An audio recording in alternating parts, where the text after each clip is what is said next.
जय हिंद प्यारे साथियों, बहुत बहुत स्वागत करता हूं आप लोगों अपने चैनल वैकेंसी पॉइंट पर। दोस्तों, बहुत दिनों के बाद आज मैं वीडियो लेकर आया हूं, क्योंकि जितनी भी सारी न्यूज़ होती हैं यूट्यूब के माध्यम से आप तक पहुंच जाती है। तो जब किसी भी मुद्दे पर कोई ऐसी चीज़ जो अभ्यर्थियों के लिए काफ़ी ज़्यादा दिक्कत क्रिएट करती है, तो उस पर मैं वीडियो ज़रूर लेकर आता हूँ। फ़िलहाल आपको रिज़ल्ट डेट तो पता चल ही गई होगी, और अब मैं आप लोगों के लिए उस रिज़ल्ट डेट में तो अब क्योंकि जो सबसे बड़ा मुद्दा बन के खड़ा हुआ है कि रिज़ल्ट कब तक आएगा, तो रिज़ल्ट डेट आप देख रहे होंगे कि उत्तर प्रदेश पुलिस भर्ती बोर्ड की तरफ से ट्विटर पे ट्वीट करके बता दिया गया है। सारी चीज़ें क्लियर हो चुकी हैं, और अब जो सबसे बड़ा कन्फ्यूज़न क्रिएट हुआ है वो है हेड ऑपरेटर के अभ्यर्थियों के लिए, और असिस्टेंट ऑपरेटर के अभ्यर्थियों के साथ कितना बड़ा अन्याय होने जा रहा है वो मैं इस वीडियो में आपको बताने वाला हूँ। फ़िलहाल यूँ कहें तो यूट्यूब की सारी कट ऑफ धराशायी हो गई। इसके पहले जितनी भी कट ऑफ बताई गई थी और अन्य भर्तियों के भी बड़े यूट्यूब चैनल के द्वारा बताई गई सारी कट ऑफ भी धराशायी हुई थी। तो अब क्या किस पर यकीन करें, और जो भी कैंडिडेट फिजिकल की तैयारी कर रहे हैं उनसे मेरा क्या कहना है, तो इस वीडियो में सारी चीज़ें क्लियर करने वाला हूँ। वीडियो के अंत तक बने रहिएगा। चैनल से जुड़े नहीं है तो चैनल को ज़रूर सब्सक्राइब कर लें, क्योंकि यहाँ पर आपको मिलेगी सबसे सही और सटीक जानकारी और पल पल की खबर। तो सबसे पहले मैं आपको वो ट्वीट दिखाऊंगा जो कि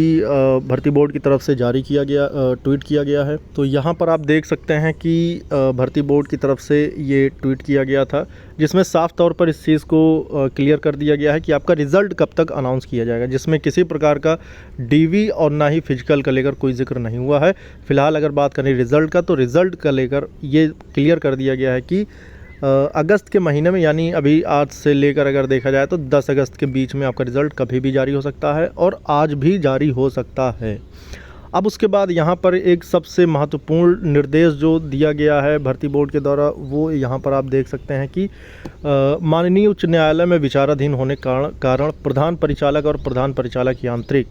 के पदों पर सीधी भर्ती परीक्षा के परिणाम को इसके अधीन, यानी न्यायालय के निर्णय के अधीन रखा गया है कि जब तक इसका निर्णय नहीं होगा तब तक इसका रिज़ल्ट जो है वो किस प्रकार से, यानी कि इसमें बीटेक एलिजिबल है या फिर डिप्लोमा वालों के लिए ही रिज़ल्ट जारी होगा या दोनों के रिज़ल्ट को जारी किया जाएगा, ये तमाम चीज़ें जो है वो माननीय उच्च न्यायालय के निर्णय के बाद ही जारी किया जाएगा। तो उम्मीद करता हूँ कि ये चीज़ें आपके लिए क्लियर हो चुकी होंगी। लेकिन अब मैं आपको जो बताने जा रहा हूँ वो बहुत ज़्यादा महत्वपूर्ण है, और वो ये है कि जितने भी हेड ऑपरेटर में ओबीसी कैंडिडेट हैं, एससी कैंडिडेट हैं और एसटी कैंडिडेट हैं, क्योंकि इन सभी को मिलती है आयु सीमा में छूट, और असिस्टेंट ऑपरेटर में ये सभी होंगे एलिजिबल, क्योंकि असिस्टेंट ऑपरेटर में जनरल की जो एज थी वो थी 23 साल, और कोई भी बीटेक और डिप्लोमाधारी उम्मीद यही है कि वो 23 के ऊपर ही रहा होगा। तो जनरल वाला तो नहीं, लेकिन ओबीसी एससी एसटी के सारे कैंडिडेट जो हैं वो असिस्टेंट ऑपरेटर में अप्लाई ज़रूर किए हैं। और अब वो सभी, क्योंकि उनका जो अगर देखा जाए तो हेड ऑपरेटर में भी बीटेक वालों के काफ़ी अच्छे मार्क्स हैं, डिप्लोमा वालों के अगर कंपेयर किया जाए तो डिप्लोमा वालों के कंपैरिजन में बीटेक वालों के अच्छे खासे मार्क्स हैं। तो डिप्लोमा और बीटेक दोनों ही इसमें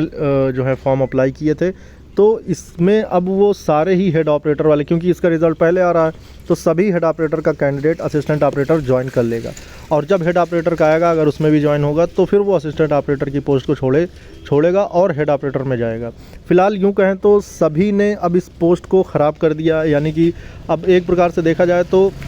जितने भी हेड ऑपरेटर के कैंडिडेट होंगे उनके अच्छे खासे मार्क्स हैं, क्योंकि हेड ऑपरेटर में भी उनके अच्छे खासे मार्क्स हैं, तो असिस्टेंट ऑपरेटर में भी अच्छे खासे मार्क्स होंगे। तो ऐसे में अब यूट्यूब की जो कट ऑफ बताई जा रही थी वो सारी की सारी अब एक बार फिर से देखने को मिलेगा, कि चाहे वो हाईएस्ट कट ऑफ बताई गई हो या फिर लोएस्ट कट ऑफ बताई गई हो। और अगर मैं अपनी बात करूं तो मेरे अकॉर्डिंग दोस्तों दो तरह की कट ऑफ तो मैं अभी आपको बता दे रहा हूं कि असिस्टेंट ऑपरेटर में 330 तक बताई गई जनरल की कट ऑफ, और मिनिमम जो बताई गई थी वो 275 बताई गई थी, यानी कि जनरल की कट ऑफ की मैं बात कर रहा हूँ। तो 330 मैक्सिमम बताई गई थी कुछ यूट्यूब चैनल के द्वारा, और कुछ यूट्यूब चैनल के द्वारा बताई गई थी 275। तो अब इन दोनों के बीच में, यानी कि इससे तो कम नहीं जाने वाली और ना ही इससे हाई जाने वाली है, क्योंकि बहुत मैक्सिमम ये बताई गई थी, और ये एक्चुअल डेटा के आधार पर बताई गई थी। लेकिन जो डेटा गूगल फॉर्म्स में अप्लाई किए जाते हैं, अगर उसका भी एनालिसिस करें तो उसमें भी बहुत ज़्यादा फर्जी जो है डेटा दे दिए जाते हैं, क्योंकि आउट ऑफ 400 अगर कोई भी कैंडिडेट 390 कमेंट कर रहा, 385 कमेंट कर रहा, 380 कमेंट कर रहा, तो आप खुद ही समझ सकते हैं कि ना ही इतना टाइम था और ना ही कोई इस कैपेबिलिटी के साथ इस एग्ज़ाम में बैठा था कि वो इतने मार्क्स हासिल कर ले, कि वो एक असिस्टेंट ऑपरेटर जैसी पोस्ट के लिए, कि जब उसमें इतनी ज़्यादा क्षमता है तो फिर वो अच्छा खासा एग्ज़ाम की तैयारी कर सकता था। फिलहाल यूँ कहें तो अभी तो कुछ नहीं कहा जा सकता जब तक रिज़ल्ट आपका आ नहीं जाता, लेकिन हाँ, मेरा मानना ये है कि ना ही 330 और ना ही 275, ये दोनों ही कट ऑफ पूरी तरह से जो है वो निराधार हैं। इसका किसी प्रकार से भी ऑफिशियल उस पर नहीं इसका चयन किया जा सकता। मगर अब आपका रिज़ल्ट जो है वो आज ही कल में या कुछ दिनों में ही अनाउंस होगा, तो सारी चीज़ें क्लियर हो जाएंगी। लेकिन जो भी कैंडिडेट ऐसे हैं जिनके मन में कोई भी कन्फ्यूज़न चल रहा है कि सर क्या कट ऑफ में काफ़ी ज़्यादा बदलाव देखने को मिलेगा, तो मैं यही कहूँगा कि जितने भी हेड ऑपरेटर के अच्छे खासे मार्क्स हासिल किए हुए हैं कैंडिडेट, क्योंकि जिसके हेड ऑपरेटर में 295 भी हैं, 300 हैं, उनका मैं जानता हूं कि उनके बहुत सारे ऐसे कैंडिडेट हैं जो असिस्टेंट ऑपरेटर में 327, 330 ऐसे करके मार्क्स हासिल किए हुए हैं। तो अब उनका ज़्यादा दबदबा होगा असिस्टेंट ऑपरेटर में, और जो जनरली सिर्फ 12th पास आउट हैं और उन्होंने असिस्टेंट ऑपरेटर में अप्लाई किया है, तो उनके लिए काफ़ी ज़्यादा दिक्कत फेस करने को पड़ेगी। और यही कहना चाहूँगा कि जो भी होगी पल पल की खबर आप तक पहुँचाता रहूँगा, और अगर आपके मन में किसी प्रकार के कोई भी सवाल हैं तो आप कमेंट करिएगा। हाँ, लेकिन आपके सामने अगर कोई दुविधा क्रिएट होती है, कोई भी अगर आपके सामने दिक्कत क्रिएट होती है, तो आप सभी अभ्यर्थियों की आवाज़ बनकर मैं खड़ा हूँगा, ज़रूर आपका सपोर्ट करूँगा, सहयोग करूँगा। आप लोग मुझे सपोर्ट करते रहें जिससे कि आपकी मैं आवाज़ को उठा सकूँ। और जो भी रिज़ल्ट जब भी अनाउंस होगा, क्योंकि अब तो ऑफिशियली अनाउंस हो चुका है कि भैया रिज़ल्ट आपका अगले सप्ताह तक, यानी कि अब कभी भी अनाउंस हो सकता है, ये तो एक ये कि अब अगले सप्ताह से तो ज़्यादा टाइम नहीं जाने वाला। तो यही कहना चाहूँगा कि एक सही यूट्यूब को आप फॉलो करें, और क्योंकि बहुत सारी यूट्यूब पे आपने कट ऑफ देख लिया है तो अपने फ़िज़िकल को बिल्कुल भी रोके नहीं। 300 प्लस जितने भी कैंडिडेट हैं भैया अपने फ़िज़िकल को मेंटेन करते रहें, और क्योंकि अब टाइम बिल्कुल नहीं बचा है। और रही बात फ़िज़िकल और डीवी की, तो जल्द ही मैं इस पर आप लोगों तक न्यूज़ और ऑथेंटिक न्यूज़ आप तक पहुँचाने की कोशिश करूँगा। इस वीडियो में था दोस्तों। जय हिंद, जय भारत।